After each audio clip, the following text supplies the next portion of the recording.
Blind Item News, two-timing aktor nasampal ng sikat na aktres ang kanyang leading lady.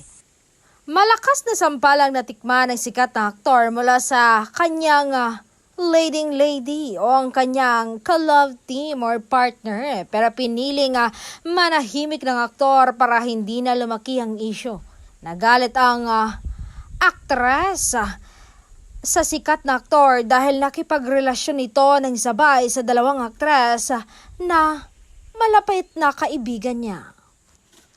Isa sa mga naagrabyadong ay ang kanyang leading lady ang nagsumbong sa palaban na personalidad na kanyang kaibigan at nagsabing may kahati siya sa puso ng aktor na hindi naging matapat sa kanilang relasyon. Nagalit ang kilalang personalidad dahil sa bukod sa naawa siya sa kaibigang aktres, malapit din sa kanya ang aktres na karelasyon din ng aktor. Kasiraan sa aktor ang pananampal ng matapang na personalidad.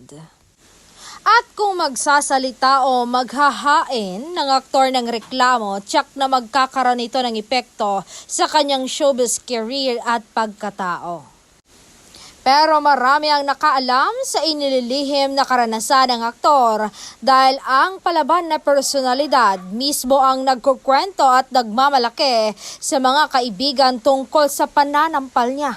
Ang may pagtanggol ang dalawang kaibigan na aktres ang intensyon ng matapang na personalidad kaya gumamit siya ng karahasan upang maturuan ng leksyon ang aktor na namangka sa dalawang ilog.